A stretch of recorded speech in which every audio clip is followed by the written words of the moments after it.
प्रहलाद नारद पराशर पुंडरीक व्यासाम्बरीश शुक शौनक भीष्म दालभ्यान् रुक्माङ्गदार्जुन वसिष्ठ विभीषणादीन् पुण्यानिमान् परम भागवतान् नमामि।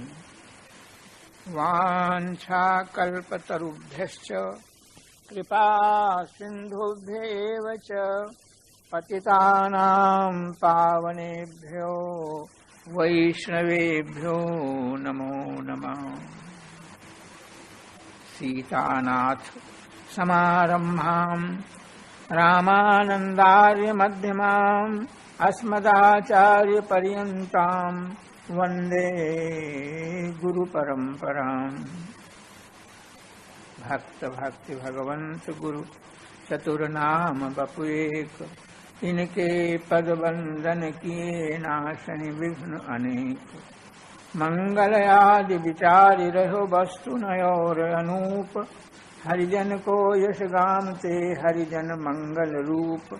संतन निर्णय कियो मत श्रुति पुराण इतिहास, भजबे को दोई सुगर कै हरि कै हरिदास। श्री गुरु अग्रदेव आज्ञा दई, भक्तन को यश गाय। भव सागर के तरन को नाहिन आन उपाय। श्री वृंदावन बिहारी लाल की जय, राधा रानी की जय, बरसाने वारी की जय। गोस्वामी श्री नाभाजी महाराज की जय, श्री प्रियादास जी महाराज की जय, श्री भक्तमाली जी महाराज की जय। सब संतन की जय जय श्री राधे। हम लोगों के मन मस्तिष्क में ग्रहण समाया रहा अब तक, और यह ग्रहण समुद्र मंथन के बाद एक बार दुर्वासा जी बैकुंठ को गए। ठाकुर जी की सुंदर माला प्रसादी की उनको मिली। बैकुंठ से नीचे उतर रहे थे तो रास्ते में इंद्र जी मिल गए, ऐरावत हाथी पर चढ़े गए। तो इनके मन में आया कि इंद्र है, इसको ये प्रसाद माला आशीर्वाद रूप में दे दें। तो कृपा करके श्री दुर्वासा जी ने वह भगवान का प्रसाद माला इंद्र को दे दिया। लेकिन इंद्र पद इतना प्रमादी है, माला की महिमा प्रसादी की महिमा नहीं जान सके। उसको हाथी के सिर पर डाल दिया। हाथी ने सूंड से उठा करके पैर के नीचे उसको रौंद दिया। दुर्वासा को क्रोध आ गया। भगवान को जो वस्तु अर्पित की जाती है वह दिव्य हो जाती है, उसका अपमान नहीं होना चाहिए, सावधान रहना चाहिए। भगवान को अर्पित किया जितना भी कुछ पदार्थ है उस पर पैर न पड़े, उसका सम्मान हो, उसका सम्मान करना चाहिए, अपमान नहीं करना चाहिए। मेरे देखते देखते और भगवान की प्रसादी माला का इस तरह अपमान किया, तुरंत उन्होंने श्राप दे दिया। जिस संपत्ति और पद के अधिकार से तुमने माला का अपमान किया, सारी संपत्ति तुम्हारी नष्ट हो जाए, चली जाए यहां से। इंद्र हाथी से उतर करके चरणों में गिर करके प्रार्थना करने लगे, माफ करो, क्षमा करो, क्षमा करो। उन्होंने कहा मेरा नाम दुर्वासा है, मैं क्षमा करना जानता ही नहीं। अब तुमको संपत्ति तुम्हारी नष्ट हो जाएगी और भगवान तुम्हारे ऊपर कृपा करेंगे तब फिर से संपत्ति मिलेगी तुमको। तो सारी संपत्ति दुर्वासा के शाप से, संपत्ति तो स्वर्ग की है, दिव्य है, तो नष्ट तो नहीं हुई, लेकिन इनसे निकल करके समुद्र में चली गई सारी संपत्ति। और देवता श्रीहीन हो गए, दैत्यों की विजय हुई। अंत में देवताओं ने भगवान की शरण ली। तो भगवान ने कहा कि देखो इस समय दैत्यों का बल बढ़ा हुआ है। जिस समय तमोगुण की वृद्धि होती है तो दैत्यों का बल बढ़ जाता है, सतोगुण की वृद्धि होती है तो देवताओं का बल बढ़ जाता है। इस तरह से यह घटना बढ़ना, उन्नति अवनति का क्रम चालू रहता है। भगवान ने कहा कि बुद्धिमान हुआ है जब देख ले कि हम अपने शत्रु से लड़ करके नहीं जीतेंगे तो क्या करना चाहिए, उससे सुलह कर लेनी चाहिए। शत्रु से लड़कर जीत तो सकते नहीं, लड़ते लड़ते हम स्वयं हारेंगे मरेंगे, इसलिए ऐसे दुश्मन से और मेल कर लेना चाहिए। ये भागवत में ये कूटनीति का प्रयोग किया गया है। और मेल करने के बाद उससे मेल कर लो, नहीं मानता हो तो अपनी बहन बेटी का उसके साथ ब्याह कर दो, अब तो विश्वास करेगा। इसके बाद जब विश्वास में आ जाए तो राजनीति कूटनीति तो यह कहती है कि उसे धोखा दे करके उसे मार करके बहू बेटी राण हो जाए, कोई चिंता नहीं, तुम राजा बन जाओ, मार डालो। ये कूटनीति है। तो भगवान ने उन देवताओं से कहा कि इस समय लड़कर तुम जीत नहीं सकते, तो प्रबल शत्रु से सुलह कर लेनी चाहिए। दैत्यों के पास जाकर के तुम संधि कर लो, मेल कर लो। और दैत्य लोग कहें क्यों आए तो कह देना भगवान ने हमको भेजा है, और मेल करने से लाभ होगा। जाके मेल करो और मेल तुम्हारा हो जाएगा, तुम्हारी जितनी संपत्ति नष्ट हुई है वह समुद्र से प्रकट होगी, इसलिए समुद्र का मंथन करो। समुद्र मंथन की आज्ञा भगवान ने दी। इंद्र जो है वह उन दिनों राजा बलि स्वर्ग पर काबिज थे। इंद्र ने जाकर के देवताओं के साथ इंद्र गए। दैत्य लोगों ने देखा कि देवता आ रहे हैं तो अपने अपने हथियार संभालने लगे। राजा बलि ने कहा ये लोग लड़ने नहीं आए, इनके हाथ में हथियार नहीं है। स्वागत पूर्वक उनको बैठाया और कैसे आप लोग आए, तो उन्होंने कहा हमको भगवान ने भेजा, आज्ञा दी है, तो हम आपसे संधि सुलह करने आए। हम दोनों एक ही बाप के बेटे हैं, माताएं हमारी तुम्हारी अलग अलग हैं। आप लोग दिति के पुत्र हो तो इसलिए दैत्य हैं, और हम अदिति माता के पुत्र हैं इसलिए आदित्य हम देवता हैं। हमारे तुम्हारे पिता एक हैं, माताएं दो हैं, तो हम तो भाई भाई तो है ही। तो हम लोगों ने आपस में लड़कर तो बहुत देख लिया, कभी हम हारते हैं कभी तुम हारते हो, तो अब कुछ दिन सुलह करके देखें। संगठन में बड़ी भारी शक्ति होती है, संघ शक्ति, संघ में बड़ी भारी शक्ति होती है। झाड़ू है, तिनकों को बांध दिया जाता है तो वह झाड़ू मकान को साफ करने काम आती है, और बिखर जाए खोल दिया जाए तो स्वयं कूड़ा बन जाएगी। इसलिए संगठन में बड़ी शक्ति है। संगठन हम लोगों का हो जाएगा तो हम लोग समुद्र मंथन करेंगे। प्रस्ताव को राजा बलि ने मान लिया, दैत्यों ने मान लिया। सब समुद्र मंथन की तैयारी कैसे होगा, बोले भगवान की आज्ञा, पहले मंदराचल पर्वत को ले आओ और बासुकी नाग की रस्सी बनाओ, समुद्र मंथन होगा। तो झट सब देवता दैत्य मिलकर के पहाड़ मंदराचल जो था उसको जैसे तैसे उखाड़ तो लिया, लेकिन उठा करके लेकर के चलने लगे। इतना भारी था कि देवता दैत्य गिर पड़े, बहुत तो घायल भी हो गए। उस समय देवताओं ने भगवान का स्मरण किया, तो भगवान झट प्रकट हो गए। उस पर्वत को उठाकर गरुड़ पर रख करके समुद्र के क्षीर समुद्र के पास ले जाकर रख दिया। पर्वत आ गया। बासुकी नाग को कहा गया तुम रस्सी बन जाओ, बोले हमको रगड़ा लगेगा, बड़ा कष्ट होगा, बोले अमृत मिलेगा। समुद्र मंथन का उद्देश्य हम लोगों का है अमृत की प्राप्ति, तो पहले कुछ कष्ट मिलेगा, बाद में अमृत मिलेगा, पुष्ट हो जाओगे। उन्होंने स्वीकार किया। बासुकी नाग को पर्वत में लपेट करके एक तरफ देवता लगो, एक तरफ दैत्य लगो।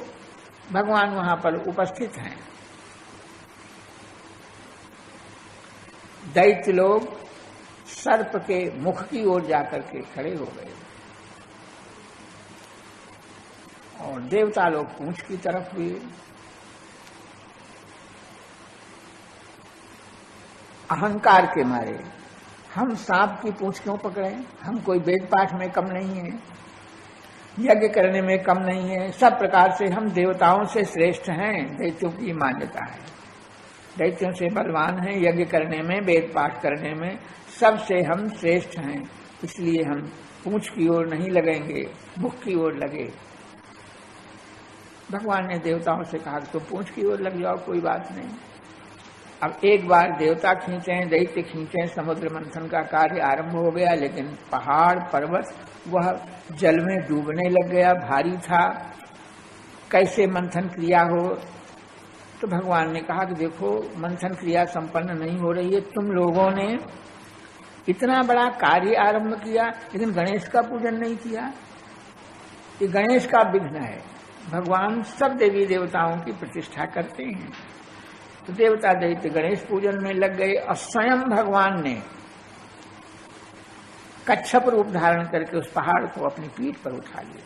लोगों ने सोचा कि गणेश पूजा से हम लोग सफल हुए, लेकिन नहीं, उस पहाड़ को भगवान ने अपनी पीठ पर उठा लिया, अधर में आ गया, घूमने लग गया। उस समय क्रमशः अनेक रत्न प्रकट हुए, ठग रहे थे लोग। तो स्वयं भगवान ने अपना विशाल रूप धारण करके एक हाथ इधर एक हाथ इधर लगाया। सर्प के मुख से विष निकल रहा था, तो दैत्य विष के मारे झुलस रहे थे, जले जा रहे थे, और देवता पूंछ की तरफ ठंडे में थे। लेकिन दैत्य हम जान करके इधर लगे, कुछ कह नहीं सकते थे, श्रमित हो रहे थे। तब भगवान ने कृपा दृष्टि से सबको देख करके एक हाथ इधर लगाया, एक इधर, और मंथन क्रिया बड़े वेग से हुई। तो सबसे पहले उसमें विष निकला, बाहर रखा गया, तो उसका तेज फैलने लगा। लोगों ने कहा कि तो विष है, विष है, और सब लोग जल जाएंगे, मर जाएंगे। भगवान ने कहा शंकर से प्रार्थना करो। शिव जी से प्रार्थना की गई। शंकर भगवान ने पार्वती से पूछा, तो पार्वती ने कहा कि प्रभु, आप इस विष का पान करके जितनी प्रजा है इसकी रक्षा कीजिए। तो शंकर भगवान ने विष का पान कर लिया। बाद में ध्यान में आया कि विष जो है वह भीतर जाएगा, और हृदय में राम जी का ध्यान करते हैं तो गर्मी पहुंचेगी। तो उस विष को नीचे न उतार करके कंठ में रोक लिया। ये समर्थ भगवान शंकर का कार्य है।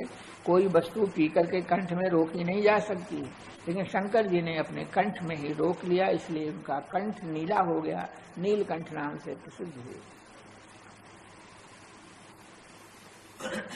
विष के पी लेने के बाद अब उसमें से एक कामधेनु गैया प्रकट हुई।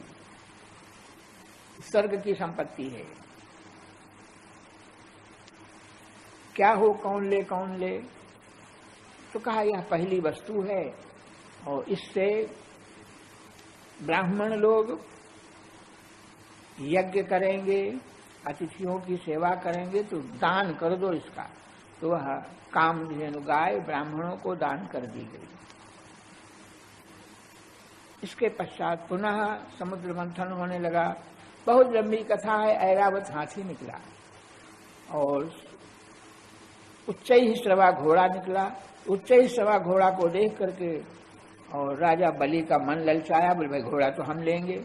भगवान ने सिखा दिया था, कोई वस्तु को दैत्य लोग लेना चाहें तो तुम रोकना नहीं, ले लेने दो, घोड़ा तुम ले लो। पुनः ऐरावत हाथी निकला। तो ऐरावत हाथी तो स्वर्ग की संपत्ति है, इंद्र ने उसको ले लिया। होते होते सब वस्तुएं निकलते निकलते अंत में जो है वह बारुणी निकली, जिसको पी करके लोग पागल हो जाते हैं। वरुण की वह कन्या कही जाती है, वारुणी उसका नाम है। उसको दैत्यों ने ले लिया, दैत्यों ने वारुणी का पान किया। इसके पश्चात मंथन होने लगा। धन्वंतरी भगवान प्रकट हुए। धन्वंतरी भगवान साक्षात भगवान के अवतार हैं, और सुंदर दिव्य उनका स्वरूप, हाथ में अमृत का कलश लिए हुए वो प्रकट हुए। तो देवता लोग तो बेचारे भगवान की सहारे थे, और दैत्य लोग सावधान थे कि अमृत निकलेगा तो हम ले लेंगे, हम पिएंगे, देवताओं को नहीं पीने देंगे, ये उनका विचार था। तो धन्वंतरी के हाथ में जैसे कलश उन्होंने देखा तो झपट करके कलश उनके हाथ से ले लिया। कुछ लोग कहते हैं कि हरितकी, उस पर ऊपर ढक्कन था, वहां हरितकी हर्र रखी हुई थी। तो हर्र का नाम भी अमृता है। जिसको माता नहीं है हर्र का सेवन करे तो माता के समान पौष्टिक देने वाली है। अमृत को दैत्यों ने छीन लिया। तो जो बलवान था उसने छीन लिया, उससे बलवान था उसने उससे छीन लिया। आपस में एक दूसरे से छीना झपटी होने लगी। उनको चाहता था कि राजा बलि के पास रख से अपने राजा को लेकिन राजा को ना हम बलवान, हम पिएंगे, तुम नहीं, हम पिएंगे, पहले हम पिएंगे, इस तरह से झगड़ा होने लगा। देवता बेचारे निराश हो गए। अब इन दैत्यों से लड़कर के हम प्राप्त नहीं कर सकते हैं अमृत, तो मन ही मन भगवान की शरण में गए। शरणागत दैत्यों को अमृत पिलाने के लिए भगवान ने मोहिनी रूप धारण किया। भगवान ही दैत्यों को मोहित करने के लिए सुंदर स्त्री का रूप बनाया। कौन उसका वर्णन कर सकता है। गेंद उछालते हुए वहां वो प्रकट हो गए। दैत्यों ने देखा मोहिनी भगवान को तो झट दौड़ करके उनके पास आ गए और बोले, महादेवी देखो यह अमृत कलश है, इसको प्राप्त करने में देवता और दैत्य हम लोगों ने बराबर बराबर परिश्रम किया है, इसलिए आप उसको अपने हाथ में लेकर के सबको पिला दो, बराबर बराबर सबको पिला दो। भगवान ने कहा, करे तुम कश्यप के लड़के होकर के, पढ़े लिखे विद्वान होकर के अब मुझे स्त्री का विश्वास करते हो। मैं तो स्त्री हूँ, मैं किसी एक की नहीं हूँ, मैं तो उल्टा हूँ, आज यहाँ कल वहाँ। तो जो बुद्धिमान लोग होते हैं, जिस स्त्री के गांव का पता न हो, घर का पता न हो, कुल का पता न हो, ऐसी स्त्री का विश्वास नहीं करते हैं। तुम लोग मेरा विश्वास मत करो। लेकिन वह मोहिनी भगवान को देख करके मोहित हो चुके थे। उनका नहीं, हमको अच्छी तरह विश्वास है। भगवान ने कलश ले लिया और देखो तुम लोग पसीने से लथपथ हो रहे हो, अमृत पान करना, सबसे पहले स्नान करो, नए वस्त्र पहनो, पंक्ति लगा करके बैठो और एक पंक्ति में से उठ करके दूसरी पंक्ति में कोई नहीं आएगा। एक पंक्ति में देवता बैठे, एक पंक्ति में दैत्य बैठे, सब लोग बैठ गए और भगवान ने अमृत पिलाना शुरू किया। भगवान को अभीष्ट था देवताओं को अमृत पिलाना, दैत्यों को नहीं, क्योंकि दैत्य स्वयं तमोगुणी है।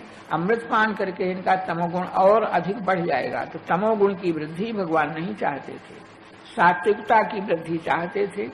इसलिए दैत्यों की ओर बार बार देख लेते थे, तो देखने से वो लोग मोहित हो जाते थे। देवताओं को अमृत पिला रही है लेकिन हमारी ओर देख रही है, इसलिए हमको चाहती है किसी तरह से इसको प्रसन्न रखो जिससे हमारे पास रही आवे देवी।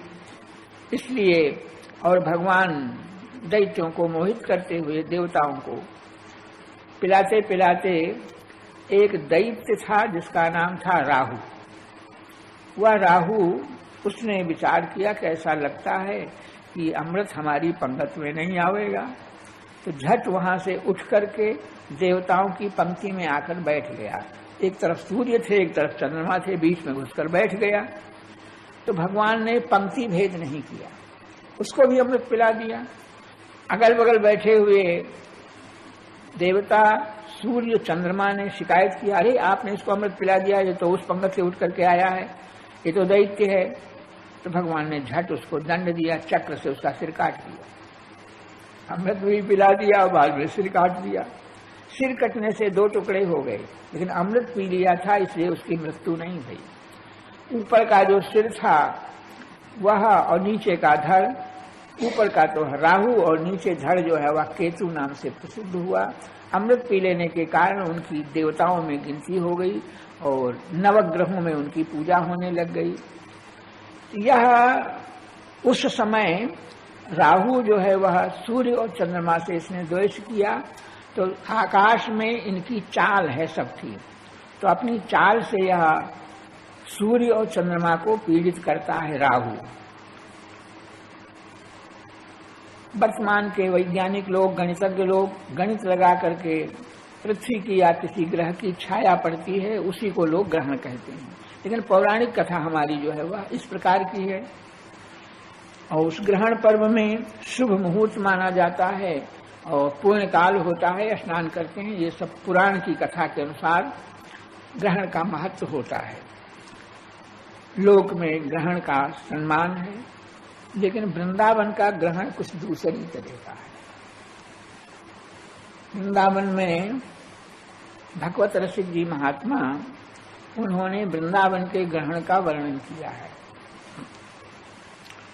एक छोटा सा पद लिखा है उन्होंने, वो कहते हैं, और अब भी महाप्रभु हरिवंश जी के परिवार में ग्रहण की मान्यता बहुत कम। कुछ दिन पहले तो वह मंदिर खोले रहते थे, मंदिर भी नहीं बंद करते थे, लेकिन अब मंदिर बंद करने लग गए हैं, मंदिर बंद कर देते हैं। उनका विधि निषेध हम लोगों से अलग ही है। आचार विचार सब बात हम लोगों से अलग पाई जाती है। हम लोगों के यहाँ वैष्णव में एकादशी की बहुत बड़ी महिमा मानते हैं। वैष्णव को एकादशी का व्रत करना चाहिए, लेकिन हित हरिवंश महाप्रभु की मान्यता भिन्न है और उन्हीं की शिष्यता स्वीकार की हरिराम व्यास ने। हरिराम जी व्यास लिखते हैं, कोटि कोटि एकादशी हरि प्रसाद को अंश, व्यास ही यह प्रतीत है जिनके गुरु हरिवंश। एकादशी का व्रत करने से पुण्य होता है, इसमें कोई संदेह नहीं। कोई व्रत करो, संयम नियम का पालन करो तो पुण्य होगा, लेकिन भगवान के प्रसाद पाने की जितनी महिमा है उतनी व्रत की महिमा नहीं है। भगवान का जो अधरामृत है, भगवान ने पाया है, उसका जो उच्छिष्ट है, उसकी महिमा बहुत ज्यादा है। एक दो एकादशी नहीं, करोड़ों एकादशी हो जाए तो प्रसाद की महिमा को नहीं पा सकते हैं। इसलिए प्रसाद का त्याग न करके प्रसाद को स्वीकार करते हैं। एकादशी के दिन भी प्रसाद को स्वीकार करते हैं। और अब तो खास करके एकादशी के दिन खीर बनती है राधा वल्लभ में, क्योंकि चावल का प्रयोग नहीं किया जाता है, तो वह जिद करके खीर जरूर बनाते हैं।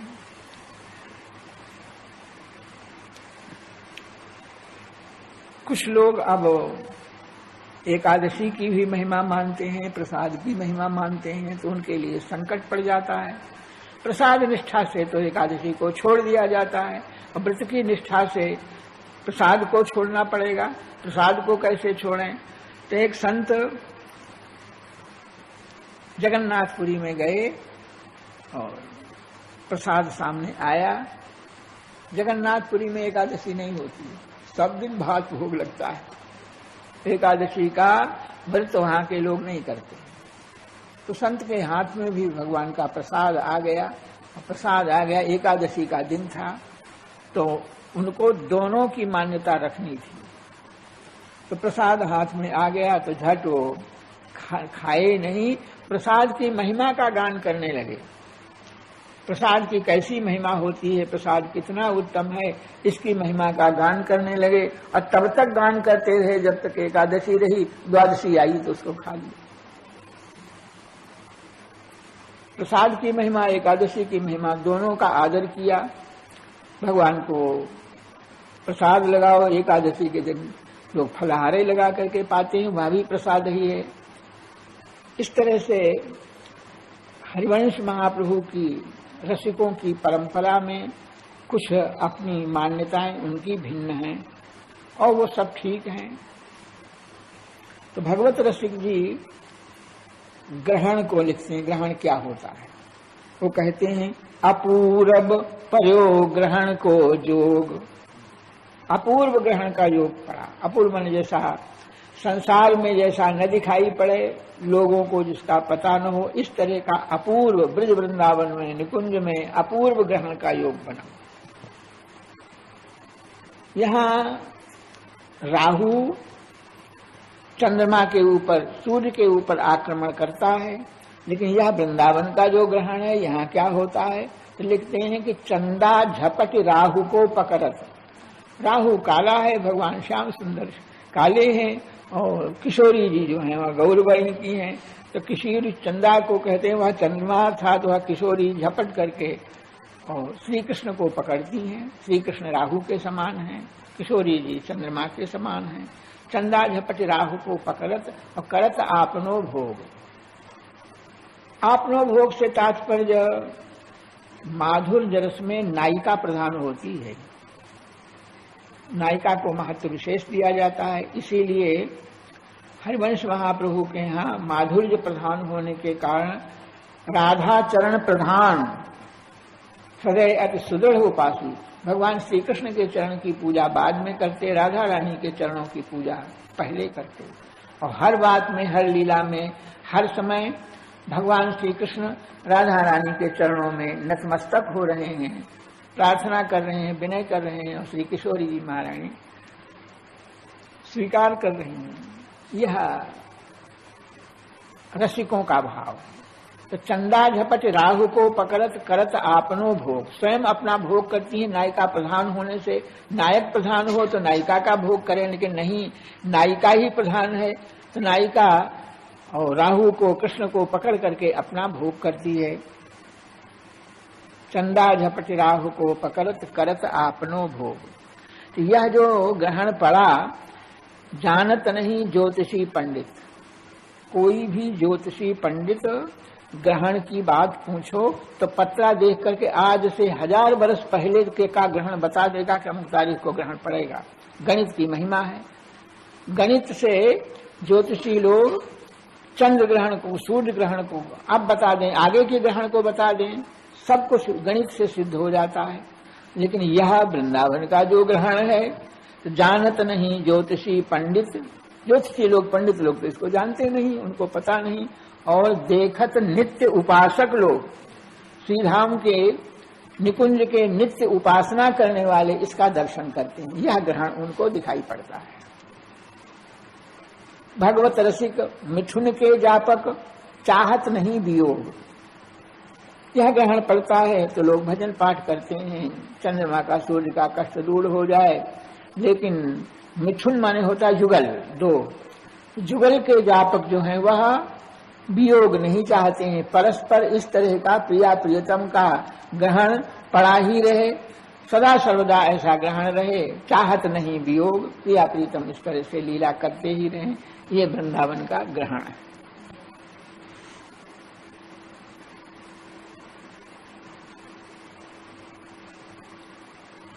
श्री भक्तमाल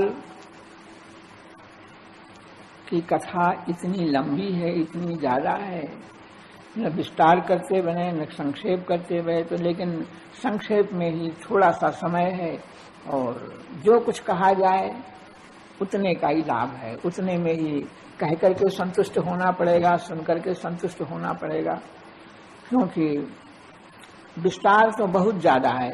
और कितने लोग भक्तमाल ग्रंथ के ऊपर शोध ग्रंथ लिखने की इच्छा करते हैं और एक एक भक्त पर शोध करना चाहते हैं, लेकिन अभी तक वह संभव नहीं हुआ, क्योंकि क्षेत्र बहुत विस्तृत है। कौन भक्त कहाँ का जन्म हुआ, कि कहाँ का था, ये बहुत विस्तृत विषय है। इसलिए नाभा जी ने जो कुछ लिख दिया, उनका भक्तमाल उसी को पढ़ करके लोग संतुष्ट रहते हैं। तो सिद्धांत जो भक्तमाल का है वह नाभा जी ने उसको लिख दिया, और उस नाभा जी के बाद में दूसरे भक्तों ने भी, नाभा जी के बाद के जो भक्त हुए उनका चरित्र दूसरे संतों ने लिखा। अवध बिहारी लाल कपूर नामक भक्त हुए, ब्रज के भक्त, रसिकाचार्य आदि कई ग्रंथ उन्होंने लिखे, बहुत अच्छे लिखे। लेकिन उनका वह गौड़ीय संप्रदाय के संतों का विशेष उत्कर्ष उनके लेख में पाया जाता है। यह देख करके फिर उन्होंने अपनी शैली को बदला और राजस्थान के भक्त, यहाँ के भक्त, वहाँ के भक्त, दूसरे भक्तों का भी चरित्र उन्होंने लिखा।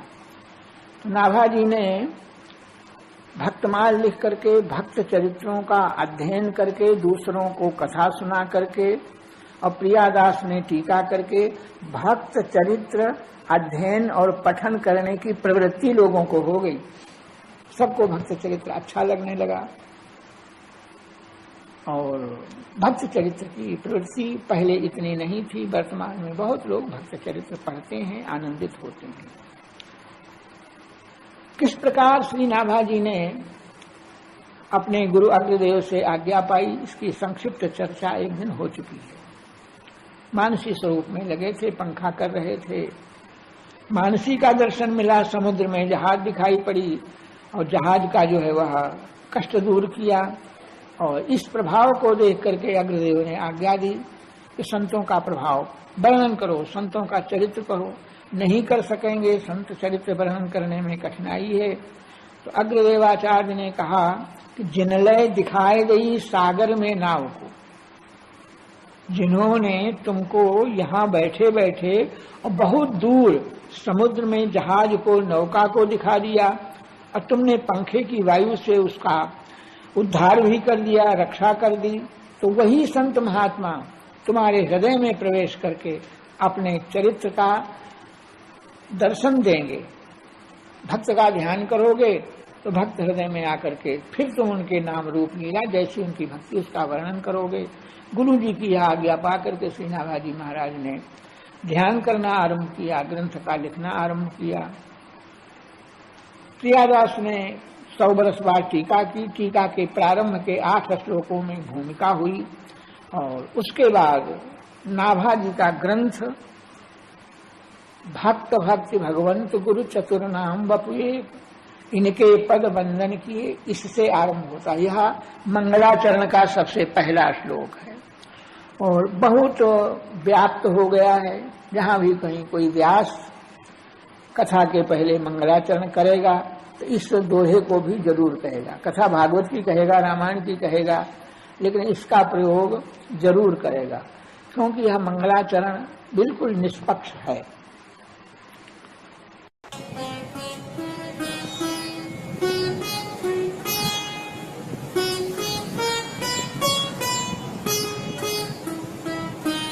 श्री सीताराम प्रतिदिन सत्संग एवं दर्शन के लिए श्री महाराज जी के ऑफिशियल चैनल को जरूर सब्सक्राइब करें।